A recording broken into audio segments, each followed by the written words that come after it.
Yeah, and you're watching Bay Area Sports Wrap with sports announcer Gavin Newsom. Hey, thanks for joining us here on Bay Area Sports Wrap. Alongside me is Ryan Leong. I am Marko Ukalovic, and we're here at Levi Stadium after the 49ers 30-13 win over the New England Patriots on this Sunday afternoon. It was a dominant performance by the 49ers defense, pretty much from start to finish.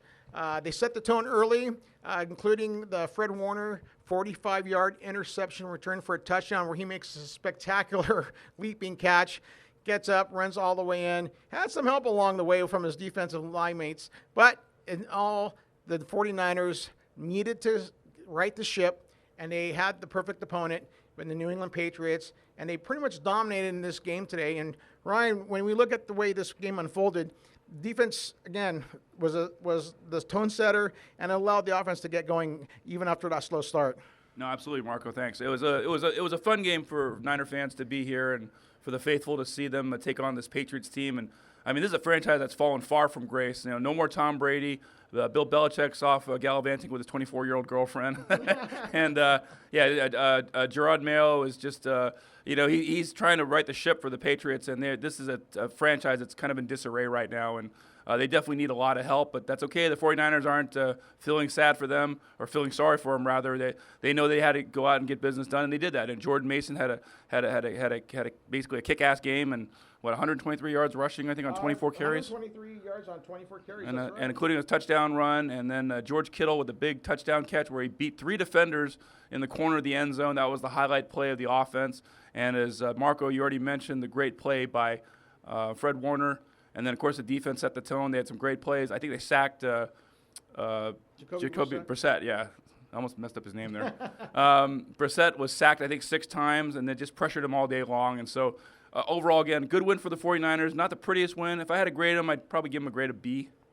Yeah, I agree. I would say it was about, a B+ because they were able to close out the game. And you look at the second half, the way it started, the 49ers fumbled the opening kickoff in that second half, and that gave the Patriots just a little bit of life. And they scored a touchdown. They cut the lead to 20-10 at that point. And now we're thinking like, oh, whoa, is this actually going to turn out to be a game that everyone's going to be worth watching? But then the 49ers quickly get the ball back. They throw down the field on a 53-yard reception from Purdy to Deebo Samuel, who was completely wide open. And there was moments where the 49ers really took advantage of that young and inexperienced secondary of the New England Patriots. You had Kyle Juszczyk wide open out in the flat for a good 20-plus yard gain. We mentioned the 53-yarder from Deebo Samuel. Juwan Jennings also had a long reception in that second half that pretty much helped close the game out. So when you look at it, that they started off slow, only getting 2 field goals inside the red zone those first 2 trips to start the game.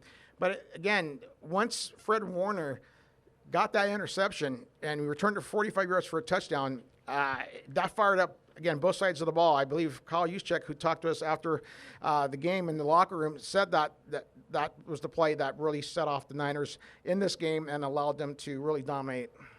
Yeah, I agree, Marko. And then, of course, the Niners were having a good time. I think they really enjoyed the fact that they had some home cooking. They had the fans here for a nice afternoon. And I think the most important part for me is the fact that they can practice all week. They can try to, lick their injuries because they got a banged up locker room right now. But the important thing for them is, again, they're home all week. They're hosting the Cardinals next Sunday again at 105. So you couldn't ask for a better scenario as far as coming off a win and then using that momentum for next week. Yeah, and talk about the injuries. Javon Hargrove just got put on the season-ending IL.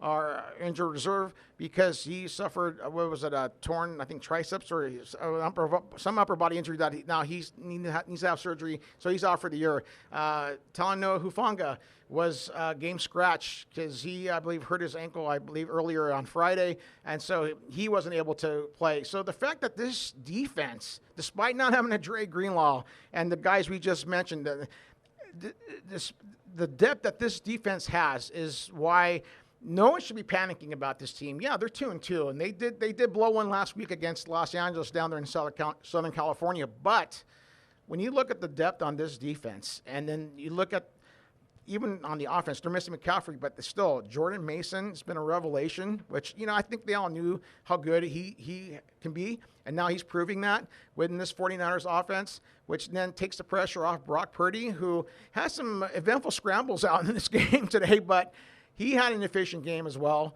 And you just look at the way his play has stepped up since really the first week, and actually that second week against Minnesota, where, to me, that was the only game where they have deserved to have lost, because Minnesota's defense was not good and they were not dominant. But now I think this is the type of win that the Niners can look back on and say, you know what, this is where we righted the ship and we're going to get things going now. Yeah, and I'll just give a couple of quick numbers here. When you look at team statistics, one of the always important numbers, I think, is total net yards or total offense. Niners outgained the Patriots in total offense, 431 yards to 216. They outgained them in net yards rushing, 148-73. So just right there. And then net yards passing, outgained them 283 yards, or 283 to 143. So all those things are really important. Anytime you have the possession of the ball for longer, you're getting more yards. That's what you want to see out of your football team. More yards for you and less yards for the opponent. Right. And let's just be honest. Look, this is going to be a rebuild for a long time in New England. Jared Mayo, rookie head coach, he's going through the learning process of what it takes to run a team and to get them to, play with the intensity that it takes to play on a Sunday. So, yeah, that's the way the Patriots are going to be. I know they had that impressive victory over Cincinnati in Week 1, but they're back to being really what we all think that they're going to be the rest of this season. So, again, the Niners needed a desperate win, and they got that today against this New England club. And now next week, as you mentioned earlier, Ryan, Kyler Murray and Marvin Harrison Jr. are going to come into Levi Stadium and look to wreak some havoc here against the 49ers secondary. And we'll see if the Niners and Nick Bosa can establish that rush and get into Kyler Murray's face and make him uncomfortable, just like the way they made Jacoby Brissett uncomfortable today in that pocket. Yeah, and in closing for me, I think as long as the Niners can have a balanced offense like they did today, got a couple of key plays from George Kittle. He didn't have great numbers, for only 4 catches for 45 yards, but he had that big touchdown.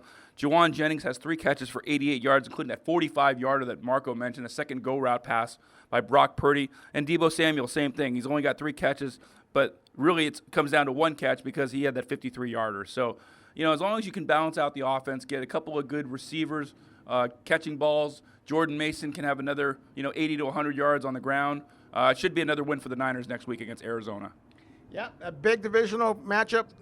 We'll be right here at 1:05 next Sunday afternoon here at Levi Stadium. For Ryan Leong, I'm Marko Ukalovic. Keep it right here for your 49ers coverage. You're watching me, but you need to be watching Bay Area Sports Wrap. Bay Area Sports Wrap on YouTube. Like and subscribe, and there's a good chance you might get to heaven.